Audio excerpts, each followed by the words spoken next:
आज की कहानी का शीर्षक है समय। उत्तर प्रदेश के एक छोटे से गांव में मोहन नाम का एक लड़का रहता था। वह बहुत सीधा सादा और अच्छा बच्चा था, लेकिन उसकी एक बुरी आदत थी, वह हर काम को टालता रहता था। अगर माँ कहती, मोहन अपना कमरा साफ कर लो, तो वह कहता, अभी नहीं माँ, थोड़ी देर बाद। अगर पिता कहते, बेटा पढ़ाई कर लो, तो वह जवाब देता, शाम को कर लूंगा। शाम होती तो वह कहता, कल कर लूंगा। इसी आदत के कारण उसके कई काम अधूरे रह जाते थे। एक दिन स्कूल में परीक्षा का परिणाम आया।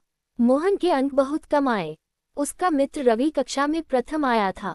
अध्यापक ने मोहन को बुलाकर कहा, तुम बुद्धिमान हो, लेकिन समय की कीमत नहीं समझते। अगर तुम इसी तरह काम टालते रहे तो जीवन में पीछे रह जाओगे। मोहन को अपनी गलती समझ तो आई, लेकिन वह अपनी आदत नहीं बदल पाया। उसी शाम वह उदास होकर गांव के बाहर नदी किनारे चला गया। वहां उसे एक बहुत बूढ़ा आदमी मिला। उसकी लंबी सफेद दाढ़ी थी और हाथ में एक पुरानी लकड़ी की छड़ी थी।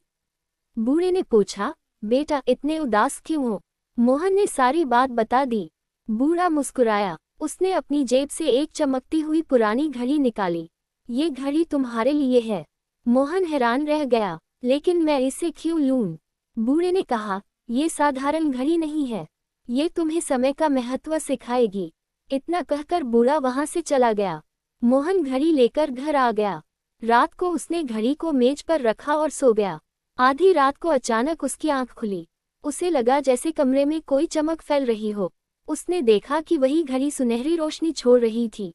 अचानक घड़ी से एक मधुर आवाज आई, मोहन, क्या तुम समय का रहस्य जानना चाहते हो? मोहन डर गया, लेकिन जिज्ञासा भी हुई। उसने धीरे से कहा, हाँ। तभी पूरा कमरा घूमने लगा। कुछ क्षण बाद उसने खुद को एक अजीब जगह पर पाया। वहां चारों ओर विशाल घड़ियां थीं। कुछ घड़ियां तेज चल रही थीं, कुछ धीमी। बीच में एक सुनहरा महल खड़ा था। महल के सामने एक वृद्ध व्यक्ति खड़ा था। उसने कहा, स्वागत है समय लोक में। मोहन आश्चर्य से सब देखने लगा। समय लोक? वृद्ध ने सिर हिलाया। हाँ, यहाँ हर व्यक्ति के समय का लेखा जोखा रखा जाता है। मोहन ने देखा कि एक विशाल दीवार पर हजारों नाम लिखे थे। हर नाम के सामने चमकते हुए अंक दिखाई दे रहे थे। ये क्या है? वृद्ध ने कहा, ये लोगों द्वारा उपयोग किए गए समय का रिकॉर्ड है। फिर उसने एक जादुई दर्पण दिखाया। दर्पण में मोहन ने खुद को देखा, लेकिन वह वर्तमान का मोहन नहीं था, वह भविष्य का मोहन था। एक ऐसा मोहन जो बड़ा होकर भी कुछ खास नहीं कर पाया था। वह साधारण मजदूरी कर रहा था। उसके चेहरे पर निराशा थी। मोहन घबरा गया। ये कौन है? ये तुम्हारा भविष्य है, यदि तुम समय की बर्बादी जारी रखोगे। मोहन का दिल बैठ गया। तभी दर्पण का दृश्य बदल गया। अब उसने एक दूसरा भविष्य देखा। इस बार वह एक सफल इंजीनियर था। लोग उसका सम्मान कर रहे थे। उसका परिवार खुश था। और ये, वृद्ध मुस्कुराया, ये वह भविष्य है जो तुम्हें मिल सकता है यदि तुम समय का सही उपयोग करो। मोहन बहुत देर तक सोचता रहा। फिर उसने पूछा, क्या भविष्य बदला जा सकता है? वृद्ध ने कहा, भविष्य पत्थर पर नहीं लिखा होता, वह आज के निर्णयों से बनता है। इसके बाद वृद्ध उसे समय लोक की यात्रा पर ले गया। वे एक विशाल बगीचे में पहुंचे। वहां हजारों पौधे लगे थे। कुछ हरे भरे थे, कुछ सूखे हुए थे। मोहन ने पूछा, इन पौधों का क्या मतलब है? वृद्ध ने कहा, ये लोगों के सपने हैं। सपने? हाँ, जिन लोगों ने मेहनत की, उनके सपने पेड़ों की तरह फल फूल गए। और जिन्होंने केवल सोचा लेकिन काम नहीं किया, उनके सपने सूख गए। मोहन चुप हो गया। उसे अपनी आदत याद आ गई। वह हमेशा कहता था, कल से पढ़ूंगा, कल से मेहनत करूंगा, लेकिन वह कल कभी नहीं आता था। आगे चलकर वे एक नदी के पास पहुंचे। उस नदी का पानी सुनहरा था। नदी बहुत तेजी से बह रही थी। ये कौन सी नदी है? वृद्ध ने कहा, ये समय नदी है। क्या इसे रोका जा सकता है? नहीं। धीमा किया जा सकता है? नहीं। तो फिर केवल इसका सही उपयोग किया जा सकता है। मोहन सोच में पड़ गया। वह पहली बार समझ रहा था कि समय कितना मूल्यवान है। अचानक घड़ी की आवाज फिर सुनाई दी, अब तुम्हें अंतिम दृश्य दिखाया जाएगा। तभी उसके सामने एक बड़ा मैदान प्रकट हुआ। मैदान में हजारों लोग थे।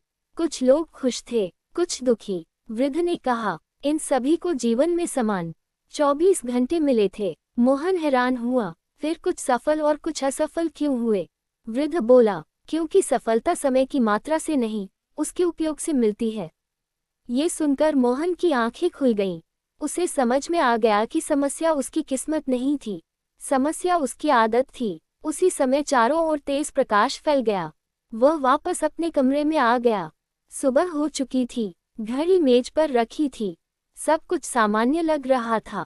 मोहन सोचने लगा कि शायद ये सपना था, लेकिन जब उसने घड़ी उठाई तो उसके पीछे एक वाक्य लिखा था, समय को सम्मान दो, समय तुम्हें सम्मान देगा।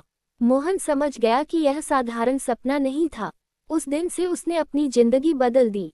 वह सुबह जल्दी उठने लगा, समय पर स्कूल जाने लगा, होमवर्क उसी दिन पूरा करता, पढ़ाई का समय तय किया, खेल का समय भी तय किया। धीरे धीरे उसके अंक बढ़ने लगे, शिक्षक भी उसकी प्रशंसा करने लगे, माँ पिता बहुत खुश थे। 1 वर्ष बाद वह अपनी कक्षा के श्रेष्ठ विद्यार्थियों में शामिल हो गया।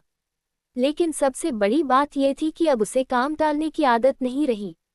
समय बीतता गया, मोहन बड़ा हुआ, उसने इंजीनियरिंग की पढ़ाई की, कड़ी मेहनत की, कई कठिनाइयां आईं, कभी पैसे की समस्या हुई, कभी असफलता मिली, लेकिन अब वह जानता था कि हर दिन का सही उपयोग करना ही सफलता की कुंजी है। कुछ वर्षों बाद वह एक सफल इंजीनियर बन गया। उसने अपने गांव में एक बड़ा पुस्तकालय बनवाया, वहां बच्चों को मुफ्त शिक्षा मिलने लगी। एक दिन पुस्तकालय के उद्घाटन के समय एक छोटा लड़का उसके पास आया। उसने पूछा, मोहन भैया, आपकी सफलता का रहस्य क्या है? मोहन मुस्कुराया, उसे अचानक वह जादुई घड़ी याद आ गई। उसने कहा, रहस्य बहुत सरल है, हर दिन मिलने वाले 24 घंटों का सम्मान करो। जो व्यक्ति समय की कद्र करता है, समय भी उसकी कद्र करता है। लड़के ने सिर हिलाया। मोहन ने आसमान की ओर देखा। उसे ऐसा लगा जैसे कहीं दूर कोई सुनहरी घड़ी चमक रही हो, और मानो हवा में एक आवाज गूंज रही हो, समय सबसे बड़ा जादू है।